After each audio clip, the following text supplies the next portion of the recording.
Christian here from AndroidUnite.com. I'm going to show you today how to flash a custom ROM onto your Galaxy S3. But before I do so, I'm going to touch on a few points. First and foremost, I'm running the Sprint. I own the Sprint variant of the Galaxy S3. So whenever you're looking for ROMs to install onto your device, make sure it's device specific. You don't want to brick your phone, so obviously I don't want to put AT&T's software onto my phone, or else the phone won't work any longer. And it can be very tricky to get out of those situations, but most of the time it is possible. I'm just telling you, you're going to have to do a lot of research if that does happen. So best thing to do is to stick with your device, and in order to just keep safe, I really like the XDA forum app.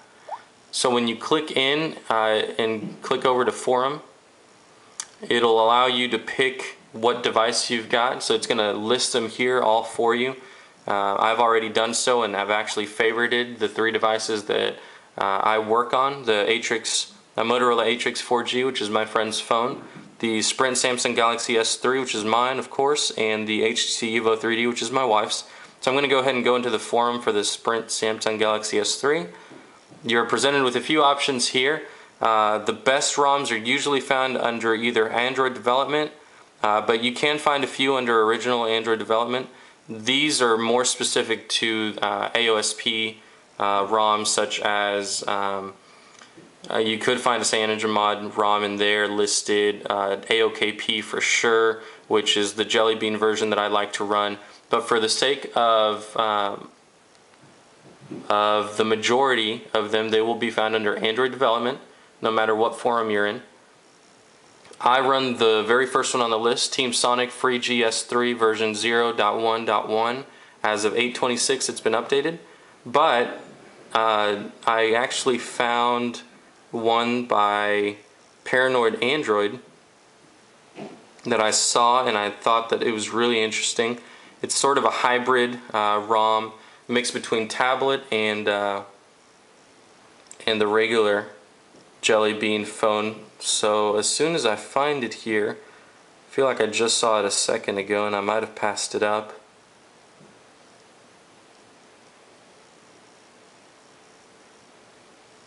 Okay, so here it is. It is a Jelly Bean ROM. It's called Paranoid Android, and it's version 1.991.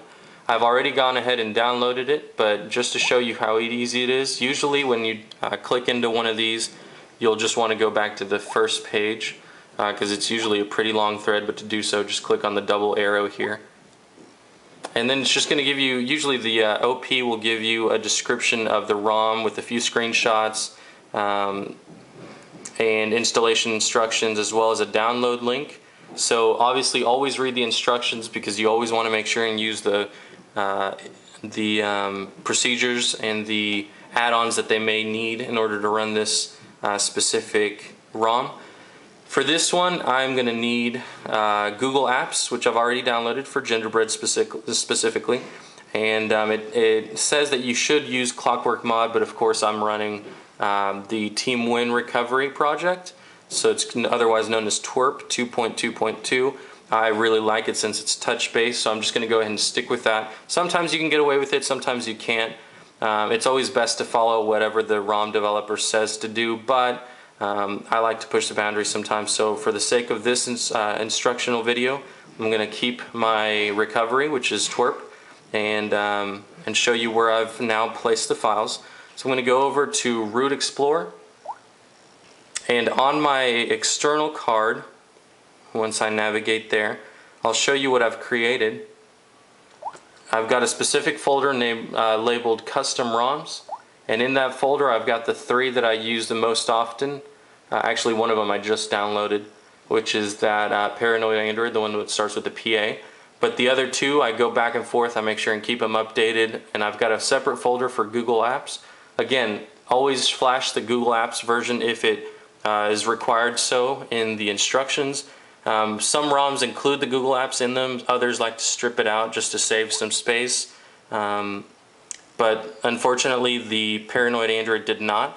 And so what I'm going to do here is restart my phone into recovery. This specific ROM that I've got has it in the quick menu, so I'm just going to click recovery. If you are running a stock ROM though, what you're going to have to do is take the battery out of the phone, put it back in, hold the power button, the volume down button, and the home button all at the same time as you boot up, and let it go as soon as the first screen shines on. And that should take you into your recovery. But I'm doing it automatically here, so there's no need to do so. So that's where you would let go after that first flash. But again, this is all automated for me, since I am on a custom ROM and the custom developer for that previous ROM has built it in. So then you'd be presented with your recovery. I happen to use, like I said, Team Wins. It's a touch-based recovery. I really recommend it. The current version as of right now is version 2.2.2, and the first step, of course, is to make a backup. So I'm going to go ahead and set a backup name, label it something that is easy to remember. I usually like to name it the name of the ROM and sometimes put the date or the time.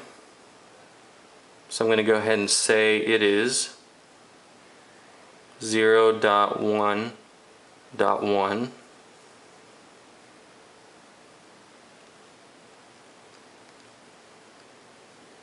Click go, and then it gives you the option for use external SD, use internal SD, and since it's already selected under external, I'm just going to go ahead and swipe, and it's going to make my backup. You always want to make sure and make a backup just in case something goes wrong in flashing the old ROM, or sorry, the new ROM.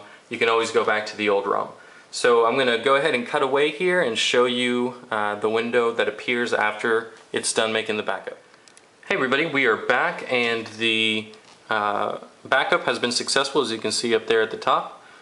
We're going to go ahead and click the back button, go into back in the menu, go to wipe up here at the top, go to cache, clear the cache. Now into Dalvik cache and swipe to clear that. And finally, factory reset, because we don't want anything carrying over from our previous ROM. This one might take a little bit longer. Okay. So now we want to navigate, hit the home button, navigate to where we stored that specific ROM, and of course it started with the PA to spell out Paranoid Android. So I'm going to go ahead and select that one, and this is why I like twerp a lot. You have the ability to add more zips because of course we're told in the instructions that this specific ROM requires the latest Jelly Bean Google Apps. So I'm going to add that second one, and you see there it says 2 of max of 10. Now that we're ready to go, I'm going to go ahead and swipe to install. And again, I may cut away the camera just to give it time, although it shouldn't take too long. This is now actually the custom ROM being written onto the device. It was formerly stored on the external, although you can store it on the internal SD card as well. I just like to keep everything together, and so I've chosen to do that in my external. Looks like now it's flashing the Google Apps. It'll only be a matter of seconds now. And it is complete.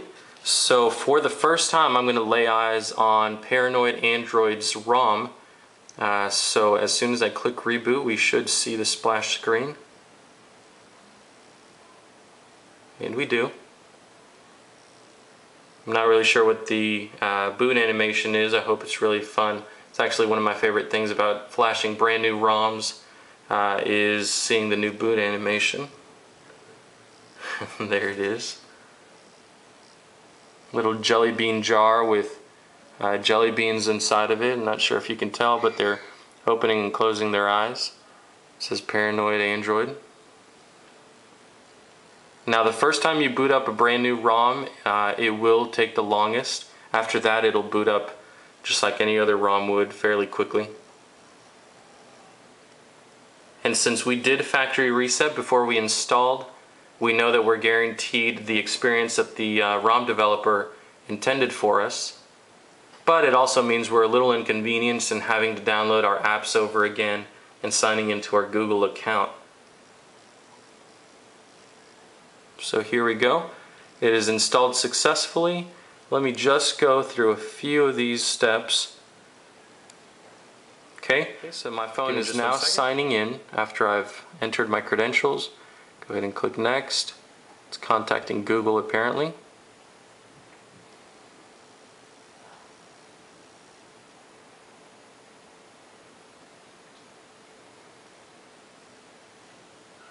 Hit next again, and it is finished.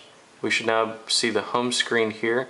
This is Jelly Bean, although like I said originally, it is a hybrid, so it presents a few options for us here. If we go into the menu, System, you see that it's got the tablet layout here. I did see on a video previously that if you go into Paranoid Android, you're able to go into Workspace and select which hybrid option you would like. Stock UI, Phablet UI, Tablet UI Small, Tablet UI Mid, or Tablet UI Big. But apart from that, I'm not really familiar. I can tell that it is very smooth to the touch, very responsive. This is of course Jelly Bean, Android 4.1.1, and just to show that, I'm going to go into About Phone and show you there. And if I double click it or click it multiple times, you can see that it is Jelly Bean. Press and hold, and of course you get the little hidden animations here. So again, this has been how to install a custom ROM on your Samsung Galaxy S3. It is very important again that you download something like XDA Forums app, just to keep track of all of the most current ROMs for your device. After you do so, please again read the instructions. Not every custom ROM requires you to flash the Google apps. This one did, and so it was a good example for everyone. But some of them just have it built in.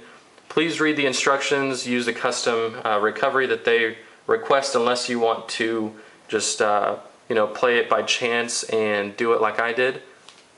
Always wipe the cache, always wipe the Dalvik cache. And if you're upgrading from a different ROM or coming from a different ROM, always do a factory reset. Never flash dirty unless you're already on the ROM and you're going from version 1 to version 1.1 or something, something like that. Then you don't need to actually do a factory reset. All you need to do is wipe the cache and the Dalvik cache. Thanks again for watching. Please subscribe, visit our website, and visit us on Twitter @DroidUnite. Thanks guys. Bye-bye.